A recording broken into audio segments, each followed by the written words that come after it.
This is the Talkshow with Vic, aka Mr. Never Chillin, and I'm here with my good friend Angela Borelli. Hey everyone. Thanks for joining me today. Thank you for having me, Vic. I'm so excited.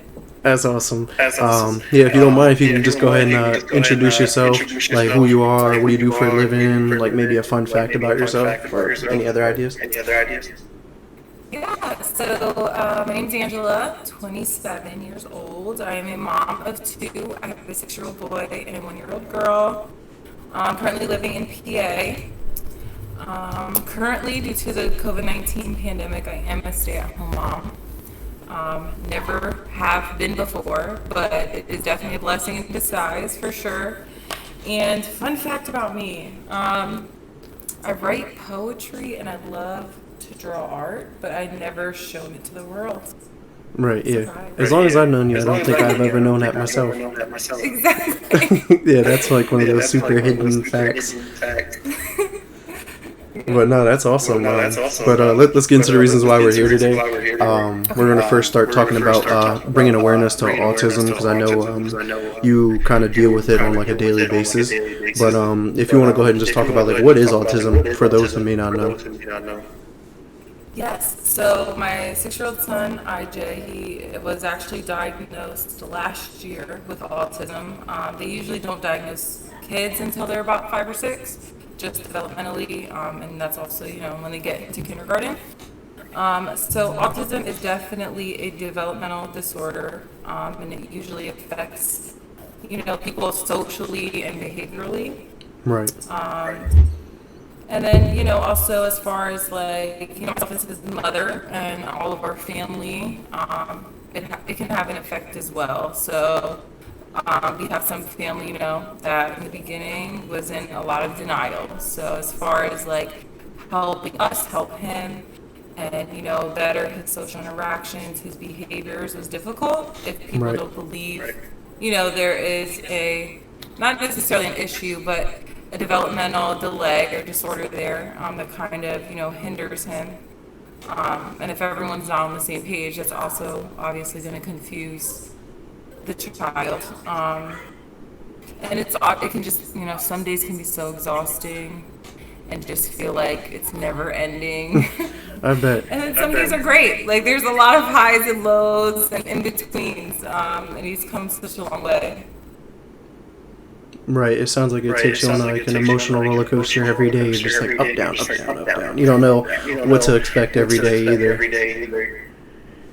Yeah, not at all. Not at all. Every day is a new day, and it's crazy because it's like I can see him just making so much progress in certain areas and then still struggling in others. So Right. It varies by the day, Right. So I mean, have you realized that he had it even at a younger age, or did it like just start to become noticeable as of recently?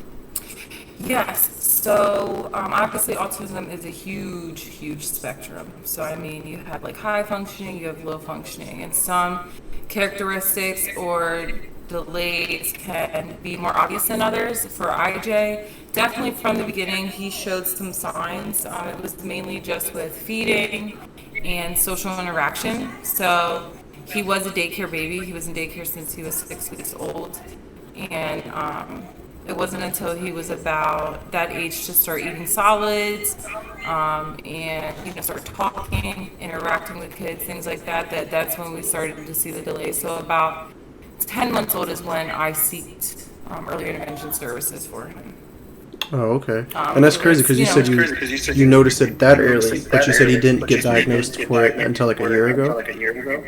Yeah, because, every kid too, they kind of reach their own milestones at their own pace, right? So that's kind of why they would rather not diagnose it so early unless it's really, kind of severe.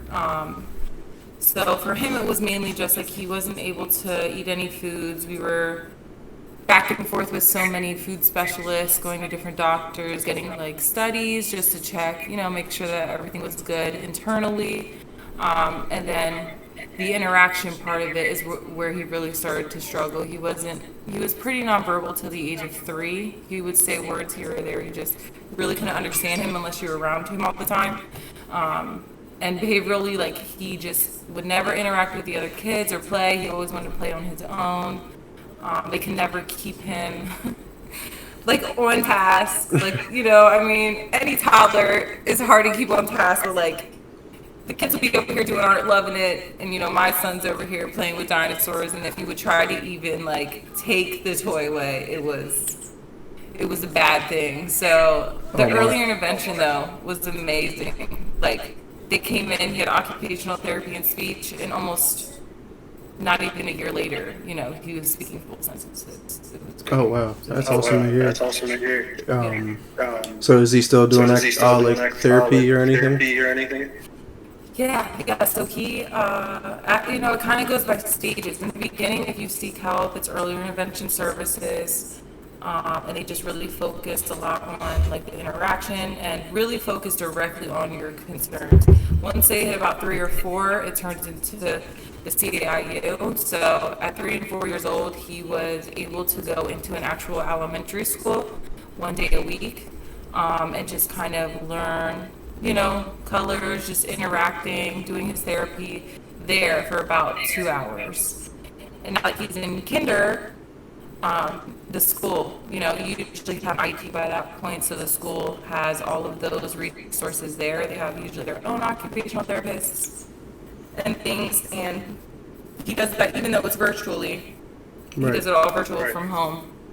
And then he has a behavior specialist as well, which I actually right now I'm kind of put on hold just because, you know, he's at home, and what we're focusing on right now is his social interaction. And can he do that through the computer? Yes.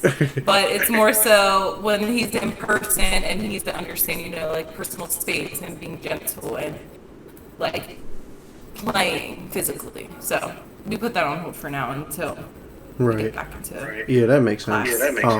How has it been for him, like learning like on a computer as opposed to being in class?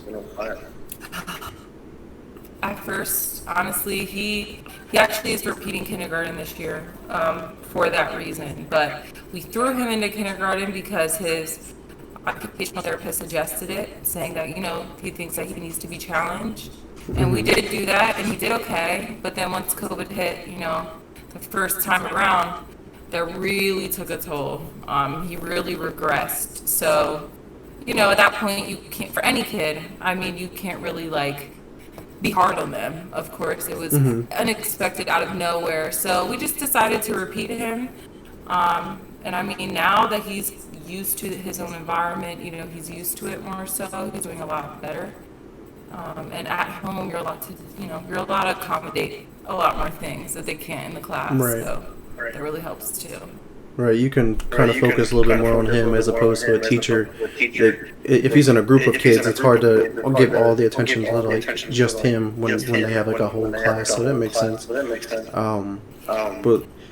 So like maybe he's used to it now. Like, so does he usually have like a set schedule or something like that? Like, does a schedule help him?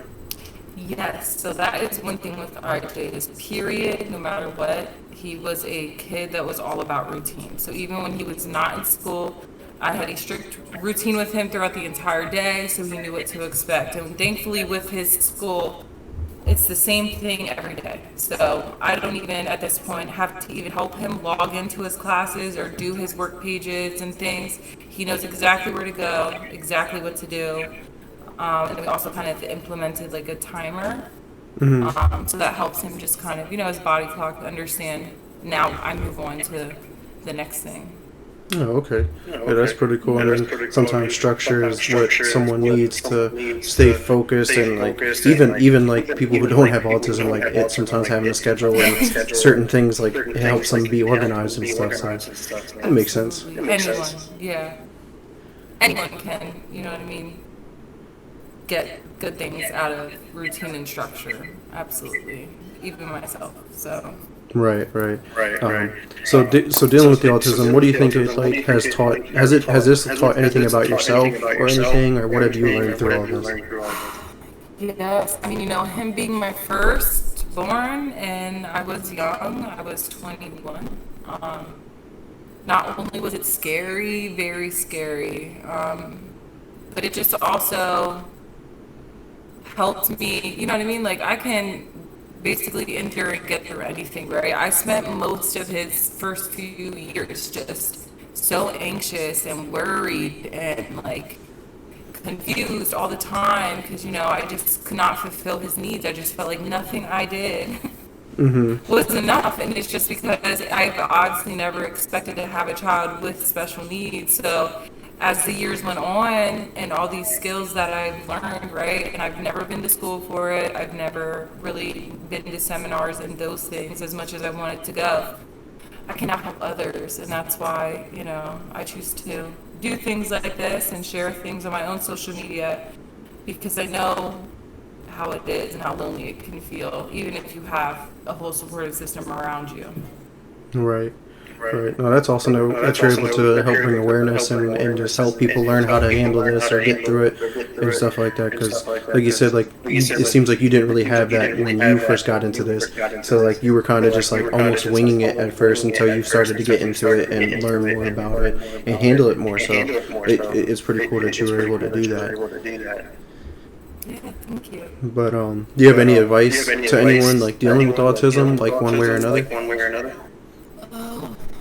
Yes. I would say no matter how scary it seems, no matter how unsure or confused or, you know, you feel like you have no direction, definitely not only ask for help, but just take that leap.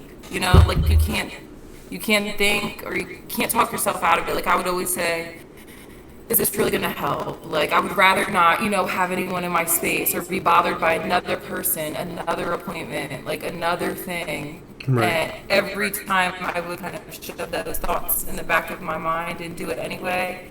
That's why I am so knowledgeable now and I am where I am.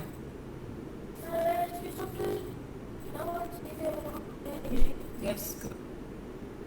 And sorry, Mama. So that would be my biggest advice. And you know, just surround yourself with people who get it and who don't judge, because we've definitely had our fair share of people who either would judge or intentionally be mean, or just make comments, you know, and I've had to cut a lot of people out of my life. And whether it hurt or not, you know, at the end of the day, you are solely responsible for your child and being their voice, and whatever it takes, you know, just do it. Right. No, it makes sense. But yeah, any other last thoughts before we move on to the next segment? No, I think we covered everything. No, that's good. Autism, though, it's such an important thing that we need to bring awareness to, because like some people really don't know what it is. Like I personally don't really know a lot about it or much about it, but like I've seen it. Like I've been around IJ as well. Like, I've seen it, but like I don't even know if he was diagnosed at that time either. But like he just seemed like he has a lot of energy, and like I don't know. I could see it a little bit, but like not as much as I probably could. But, yeah, it's funny you say that, because I get that a lot. Like, people are just like, you know, he just seems very energetic, and it's like, and that's really all it is, but it's just like little things that people don't notice, right? Like when he's really energetic and he gets too overstimulated, then he can't calm his body down. Where in environments where it's too loud, or like if, you know, you and I are talking in a room and it's too loud for him, he will start stimming and screaming or yelling or smacking things, right, to try to cancel out that noise. Like, it's those little things, those little behaviors that unless you know, you're knowledgeable on it or you have a child with it, then you don't really see it. You're just like, he's just kind of, you know, just being a kid, right? But he's really not. He's doing something. Yeah. Right, yeah, but no, yeah, for sure. But I think we have something else that we wanted to bring awareness to and kind of talk about, a little bit more of a serious topic here. We're going to be talking about rape victims and survivors. So unfortunately, you were a victim and a survivor. How has it affected you? Yeah, so Unfortunately, I am. I am a survivor of rape and assault. Also, unfortunately, I have many family members and friends as well who are also survivors. So it's never anything that,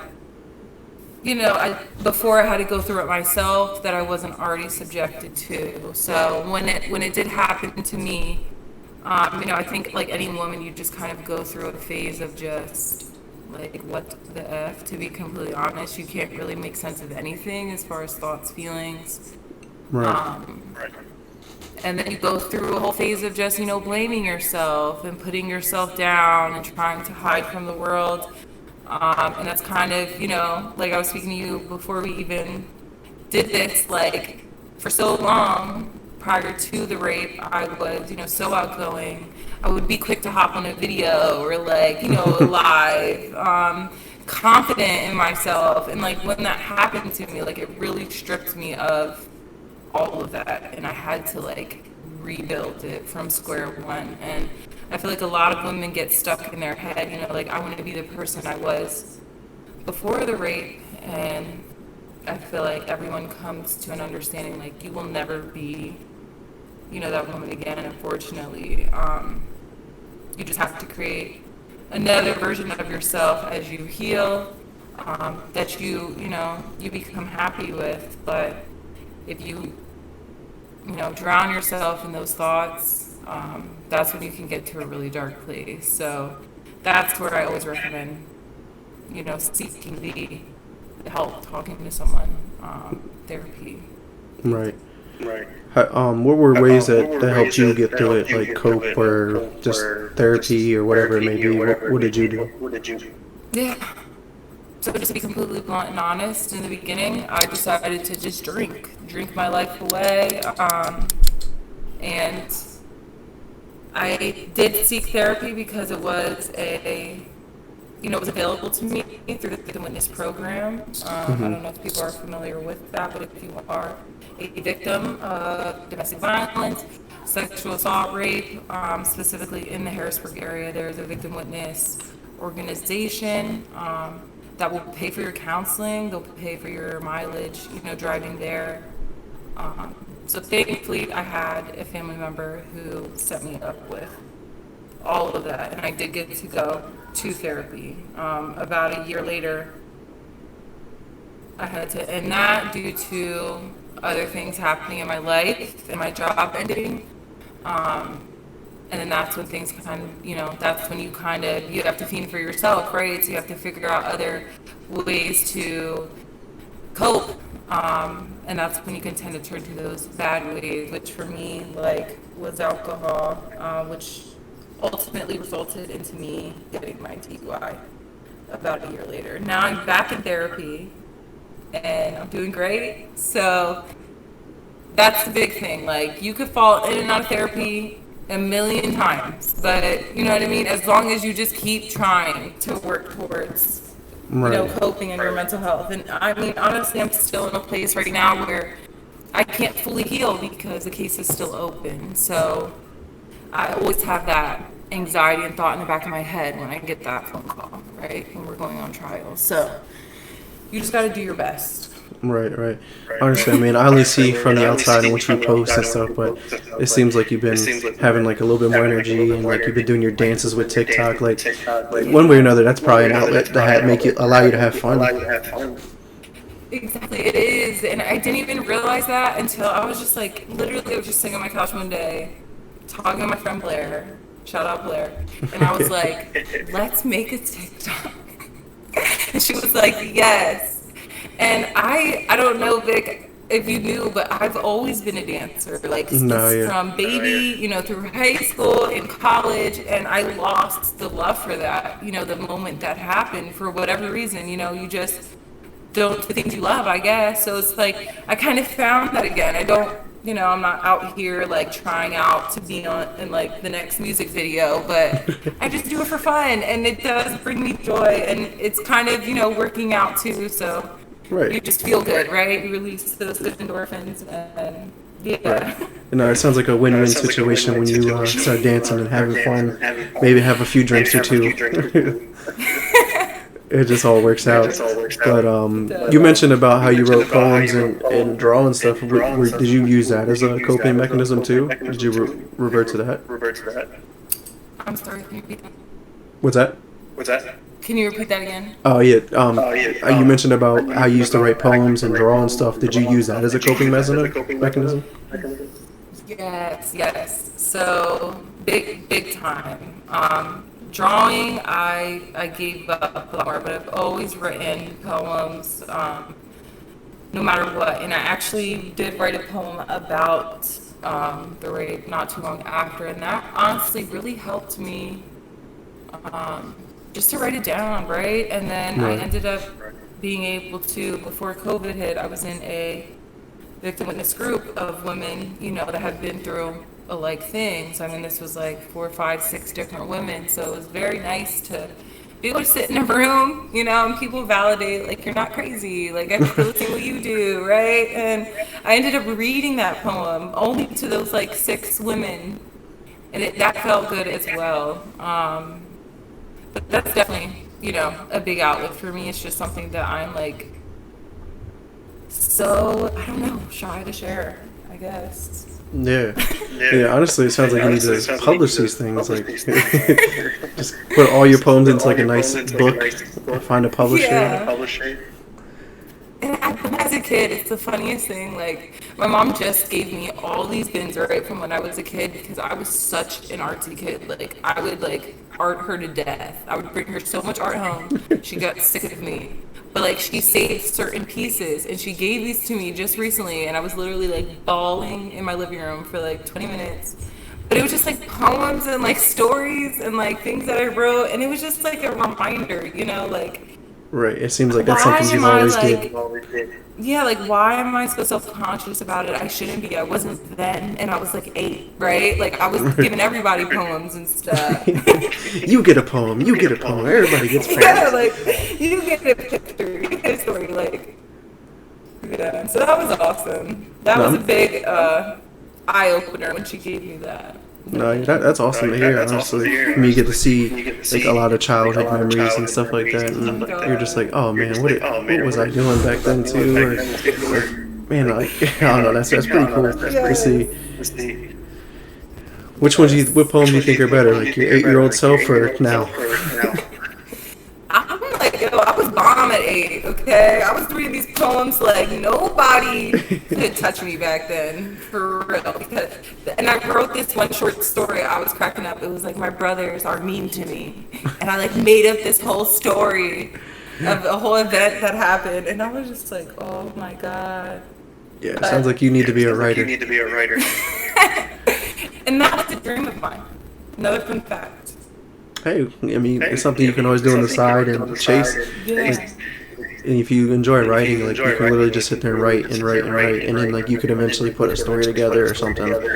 Even if it's like a short story or like, have you ever thought about making a book for like kids? I have, and this is why, I don't know, like, at this point in my life right now, I just doubt myself so much, right? I don't know why. Probably just because I'm still, kind of healing, going through my trauma, but like, I will have that thought, and then like, the bad angel will be like, you can't do it. You can never do it. So you can do anything you put your mind to. I know, I have to, talk myself out of it, but it's like, that's definitely where my mindset is just take it day by day. Like, let's get through this case. I feel like once I get through this case, it'll be a huge, moving forward for me, because that's kind of like the only thing I feel like holding me back with putting this all behind me. Right. So has this situation affected others around you at all? Like, your personal experience, has it like affected others? Absolutely. I mean, obviously at the time I was in a relationship and completely ruined that. I mean, we've tried to make it work on again, off again forever, but that event has completely ruined that period. And I mean, I want to say that that's one of the biggest things that affected, obviously, other than my son, thank God he was kind of so young at that point. Mind you, this was in April of 2016, so he was like 2. Right.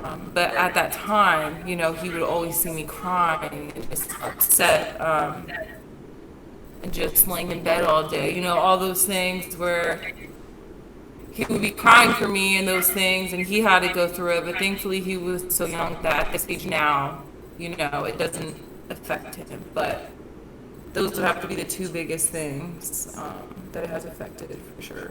Yeah. Well, good. Not a good thing, but I mean, at least he was young where I don't think he's going to remember or know any of what happened during that time. I mean, granted, like, you'll probably like tell him like maybe some stuff, but good, like, if they were like 6, that'll probably scar the kid. Exactly, yeah. Like, if it were to, that's why I'm so grateful, because, you know, I do know women who have had children that were older, and like it's really severely affected them. So I'm absolutely grateful for that. Like, he'll, you know, I still go through it, obviously here and there. Honestly, the only time I really feel anxious or overwhelmed is when I get that phone call, you know, trials next week, because it's like I have to relive everything. And all those thoughts go through my mind. Like, not only do I have to face this person, you know, the friends that were also there, you know, his family, like if my family wants to come to support, etc. So it's like, that's the only time where I can get a little, but I've learned ways to deal with that, to not, you know, for that to not affect my son. Right. Yeah, it makes sense. But do you have any advice or recommendations to other victims or survivors? Yeah, so many women don't even speak up. So many women it's happened to, and they have, you know, kept it to themselves, and that is like the hardest thing, because it's just, you know, you're the only person that knows you. You internalize that. If you don't seek the therapy, if you don't speak to someone, it can literally kill you. I mean, honestly, you could, you know, create an addiction, get so depressed, suicidal thoughts. So I just recommend, you know, speak up, speak out. Who cares? You know, if you chose to not say anything, that is your choice. Even if it was 10 years ago, tell someone. Like, just lifting that off your shoulders and having someone be able to console you, you know, and have empathy for you and be there for you could help so much of the healing. And if you have spoke up, like myself, and you are, you know, currently we're in the process of, you know, hold your ground, because I'm not going to lie, it's intimidating. It's very intimidating. And I don't feel like us as victims or survivors really get the better end of the stick, right? Like, I mean, it's been 5 years in my personal experience, and he's out walking free to be able to possibly do it again. And he was only locked up for maybe a year. But that was just because he violated his probation. He got out immediately after the incident occurred. I went back for a few months. So, you know, stay strong and keep on. Right. No, that's awesome. But I personally want to say I'm sorry that you had to go through something like that. I couldn't imagine that kind of experience. But I do applaud you for your strength, and I thank you for opening up and talking about it with me today. I definitely know it probably has not been easy for you. No way of taking it. But this does take us to our last segment tonight, which we're going to talk about mental health. How has your mental health been through all of this? So, like a roller coaster, I'm not gonna lie. But when it comes to mental health, my biggest, thing is just, not only do you take it day by day, but you just do what feels best in that moment, right? So, therapy is not for everyone, but if going hiking or, going to eat ice cream on Wednesday. Who cares? If that's what makes you feel better about the situation, then do it, right? Like, don't even think twice. I always recommend therapy just because not only is it an outsourced person who knows absolutely nothing about you, you get to share what you want to share. You don't have to share what you don't want to share. And if you find the right therapy, like for me personally, I didn't know that there was different types. There's trauma therapy based. There is, financial therapy based. Like there are so many different specific places that you could search that could help you. I've been to 4 or 5 different places or this one, and I love it. I love it. And mental health, if I've been diagnosed with anxiety, PTSD, depression. I have ADHD as well, so you aren't your diagnosis, and you don't have to be embarrassed about it. Like, so many people struggle with these things and don't have a diagnosis because they don't have anyone in their life to help them, right? So just because you go to the doctor and get diagnosed, I look at the same thing with my son. Just because he went and got diagnosed with autism doesn't mean like, oh, my son has autism. That literally just opens doors for him to have all the help and things that he needs to be successful. And that's the same thing with your mental health. Like, once you have a diagnosis, that doesn't mean, oh, now I'm just a part of a statistic, right? I'm just another person with anxiety, depression, PTSD. That just means it's opened doors for you to heal and to, become a better person. And as long as you continue to seek those things and work on yourself, then that's all you can do. And you're going to have good days and bad days. That used to be my biggest thing. Whenever I would have a streak of good days and then have a bad day, right, I would dwell so hard on that one bad day, just because I'm like, it's always something, right? I would just be so dramatic, like throwing shit in the air, like it's always something. And then I finally got to the point in my mental health where I'm just like, you just gotta sulk in it, right? It's a shitty day. Let people know it is a bad day for me. And the right people will do the right things to make that day better. And if they don't, again, keep cutting those people out your circle because it's only going to bring you down. Right. Yeah, that makes sense. I personally, I've been diagnosed with like anxiety, so like that's one of the things I've dealt with. And when I first got it, it was probably like 3 years ago, and it was just like something I was like, I couldn't even explain how I felt to people, and it's just like, so the only thing, well, not the only thing, but some of the things that helped me was just talking with people, no matter who it is, like about whatever, just talking, just calmed me down, and just like I was good to go. Or if I was by myself, I actually started writing, like I write in my blog posts or game reviews, and then next you know, here I'm doing podcasts and talk shows because of it. So it's like I look at like this bad thing that started in my life led to a good thing. So like it's just all about handling, and like you said, just doing your research and finding out what you can do or what your options are and stuff. So just gotta do your part too. I agree. People think, working on my mental health, I have to go to counseling. No, like you just have to do things that make you happy, right? So if, like you said, writing makes you happy, find, a place. Maybe you could do a 3-day vacation somewhere and learn basics on writing. Who knows? Things like that can help so much, and a lot of people, including myself, don't even take that into consideration because you get stuck in those thoughts or the anxiety or the depression. And everyone that has depression knows those depression episodes are real. Like, pulling yourself up and out of that can be very difficult, but there is numbers of things you can do. Like you said, for me, definitely, sometimes talking to people helps.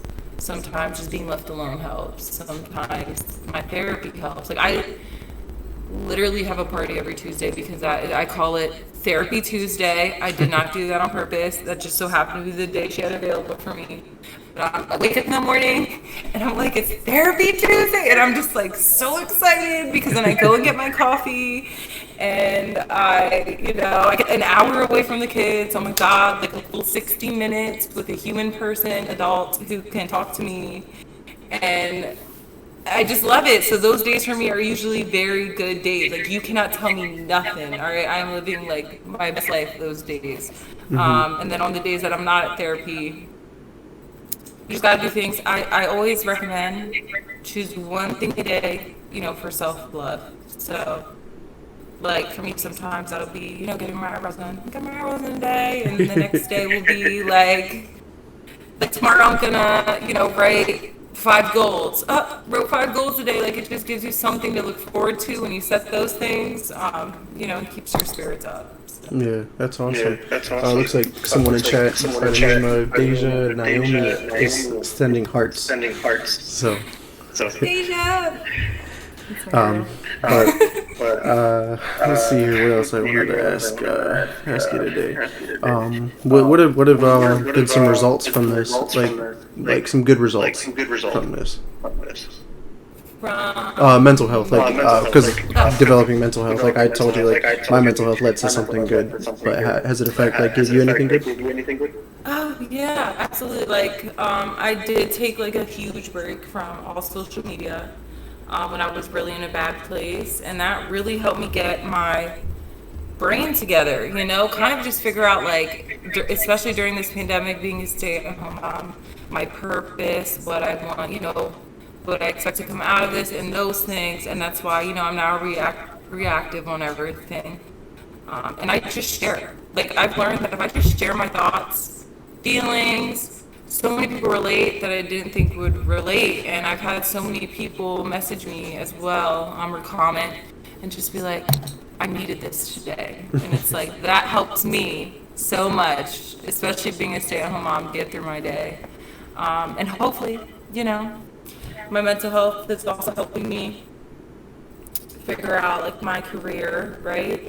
Slow steps, step by step, but getting back into work is like a big deal, so that's looking forward here. I'm excited. Yeah, that's awesome. Because it looks like it also helped you start doing your like little segments, your live segments on Instagram, or so like that's pretty cool to see. Giving back to other people from your experiences and stuff. And for so long, people have told me, like, why don't you share this? Like, why don't you record things like this? And I'm just like, I don't know, like, I never really took it seriously. And now that I'm doing it, and I'm actually getting, like, feedback, and just random people, like, I didn't know that. I'm just like, wow, like, I could have been, right? I could have been done this. But yeah, I really enjoy it. Like, whenever I have a thought, I go with it. Same with, like, TikToks and things. Like, I'm like, I could really just use a TikTok dance right now. You just do it. Right. It feels great. And move on. Right. TikTok is so addictive. I swear, you just sit there and like scroll for hours endlessly. Like, it's so entertaining, right? No matter what it is, like whether it's people talking or dancing or animals, like it doesn't matter. You're just like, oh, this is so. Like, I need more. What can I see next? Like, it's just like I think it's the chasing of like what's next. Like, what am I about to see next every time? Because it's so random. Like, you go from watching like cat videos to people just dancing to people talking about conspiracies to talking about how to make money. Like, it's like all over the place. That's true. I feel like you as well, because you're pretty creative. Like, for me, when I see certain videos that are just so creative, like, it just interests me, right? When people do just like first of all I can't figure it out myself right now, but I feel like it's a way to an outlet, not even just for people, to do it for fun, but to actually like make a living. People really make money off this, right? Because they're just so creative with their content, and that's just inspiring for me personally. Right. As soon as they go viral, that's it. That's all it takes. It's life changing. You become a millionaire overnight just from doing one dance on TikTok. It's crazy. But do you have any other advice, topics, recommendations you'd like to talk about regarding mental health? No, I actually don't. Do you? No, I mean, I cover this a lot, so it's just like I talk about it in my gaming podcast, even a few times on the talk show and stuff. So I'm Awesome. Yeah. pretty sure I covered everything I wanted to cover from myself. But man, what a conversation we just had. It's been about 40 minutes. But I think it's time to wrap it up. That was like a really great conversation we just had. Like we brought great awareness to a broad sense of topics. So I definitely thank you for that, and thank you for joining me today as well. Thank you for having me, Vic. You pulled me out of my shell. I know, right? You were nervous, and here you are. End of the episode, and you had a good time, right? Yeah. I did. I had a great time. Thank you. For sure. Definitely want to thank all the guests that showed up, the people who checked out the live stream, and everybody who was going to check it out later on YouTube. So definitely thank you on that. Definitely check out our YouTube channel because we do have a gaming podcast on there as well. It's the Chill Zone. But Angie, where can we find you at, like social media wise? So my IG. Preferably Facebook. I really only add family, close friends, but my IG is motherbvlogger.a. There you go. That's awesome. Yeah, definitely reach out to either one of us if you have any questions regarding mental health, depression, anxiety, rape survivor recommendations, autism stuff. So definitely reach out to us. If I don't know, I can find the answer for you, or even ask Angie myself if you want me to. But me personally, you check me out at Twitter at Mr. Never Chillin _. Check me out on Xbox at xNever Chillin. If you want to party up, talk, play some games. Facebook is Vic Brubacher. If you have any questions, recommendations, you want to come on the show, let me know. Or check these episodes out live every Friday at 7 p.m. at twitch.tv/Mr. Never Chillin. And but until next time, peace.